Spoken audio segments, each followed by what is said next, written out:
Ang bilis ko lang nakuha 'tong Union Bank Quick Card from SSS. So, kung gusto niyo rin pong magkaroon ng ganito, panoorin niyo po ang video ko na 'to. Thank you po.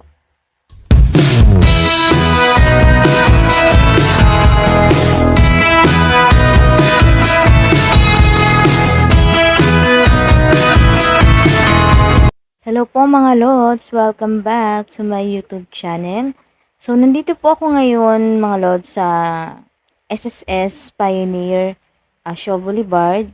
Nandito tayo ngayon para kumuha or mag-request ng Union Bank Quick Card, which is na gagamitin natin to para makapag loan tayo. Isa sa mga requirements kasi ng SSS is makapag-provide tayo ng disbursement module, ma-enroll natin para kung sakaling ma-approve yung loan application natin is dun nila ipapadala yung pera.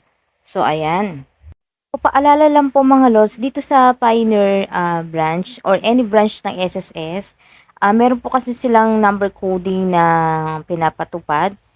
Ako kasi yung last digit ng SSS unit ID ko is 1. So, every Monday po ako kailangan pumunta. So, tinaon ko po talaga on Monday na pumunta. So, ang open po kasi nila is 8 to 5 po mga loads. So, makikita nyo po dito yung mga schedule kung ano pong araw po tayo pwedeng pumunta. Tulad po nito mga loads. So, mga loads, bago po tayo pumunta sa any branch ng SSS, is i-check po muna natin yung last digit SSS number natin. So, merong arrangement naman na number coding. So, ayun po. So, ito po yung guidelines ng SSS. So, para hindi po sayang pagpunta natin. Tapos, once na nandun po kayo, bali, tatanungin po kayo ni Kuya Guard kung ano po yung purpose natin sa pagpunta. So, sabihin nyo lang na mag-request po tayo ng Union Bank Quick Card. And then, mas prepare pa rin po dapat, kailangan meron po tayong data na may load po tayo. Kasi po, ang nire-required po kasi nila kapag nasa teller po tayo ng Union Bank is kailangan may titignan po nila yung nakaregister po dapat tayong online ng sss.gov.ph through Google Chrome po yun mga lods. Kung sa Pioneer din po kayo, any branches, i-check po talaga ng sa teller 27 or any branch po na need po talagang nakaregister po tayo through online sa SSS. And then, hihiramin po nila yung cellphone nyo para tignan po iyon. And then, tatanungin nga po kung nakailang loan na po tayo. And then, tatanungin din po yung company name. And yun, ipipresent nyo po yung isang valid ID nyo po na may pirma and then company ID. So, iiwan nyo lang po sa kanila yan and then, bibigyan po tayo ng form ng Union Bank SS Community Form for new account. And pipilapan po natin yun and then to sa ipapaserox po natin yung isang valid ID natin sa yung company ID, back to front and back po yun. So, pwede nyo na pong pagsamahin sa isang typewriting po yun. Kung sa Pioneer po kayo, meron pong Xerox copier po doon sa, sa labas bago kayo pumunta.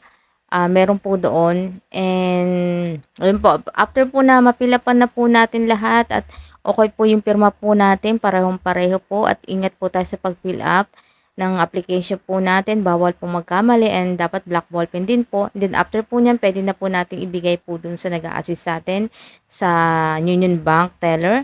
And then, pahintayin lang po kayo. So, ilang minuto lang po yung paghihintay. Nabibigyan na po agad tayo ng quick card ng Union Bank and then sasabihin po sa inyo instruction na kailangan i-enroll po agad tong quick card na to within 24 hours and then enroll po natin sa SSS disbursement module, enroll sa mismo po sa website ng sss.gov.ph. And then, ayun po, once na, kasi kaya po natin i-enroll agad yan, para, which is activate na nga po itong card na to, ay enroll lang po natin para kung ma-approve po ni SSS. And then, once na na-approve po yan, makaka-receive naman po tayo ng email from SSS na na-approve po yung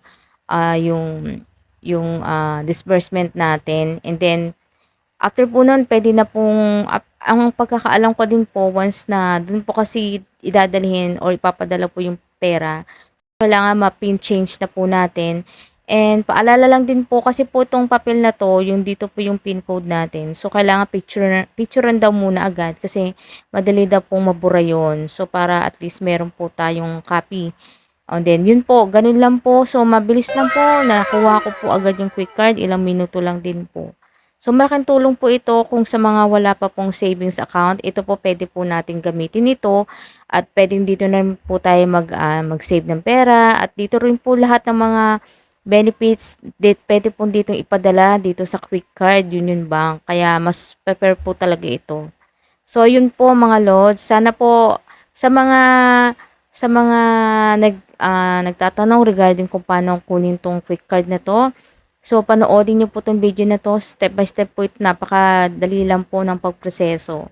So, I hope na nakatulong sa inyo po, mga lods, sa mga bago pong subscribers, sa mga bagong pagbisita po dito sa aking YouTube channel.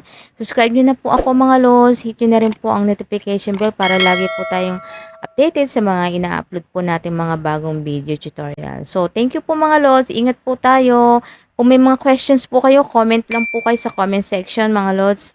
At para ma-check po at masagutan po natin. Salamat po. Ingat po tayo. So, pahabol lang po sa mga pupunta nga po sa any branches ng SSS para mag-request ng quick card application kiosk, dapat po check nyo muna po sa Google Chrome or sa website po ni SSS. Dito po makikita yung mga list na kung saan meron nga po silang application quick card application kiosk. So para hindi po masayang po yung pagpunta natin. Yun lang po mga lods. Salamat po. For today's guys, don't forget to hit like and subscribe and hit the bell button para lagi po kayong updated sa mga ina-upload kong video. And sabi nga is everything is a good day. Thank you guys. Bye!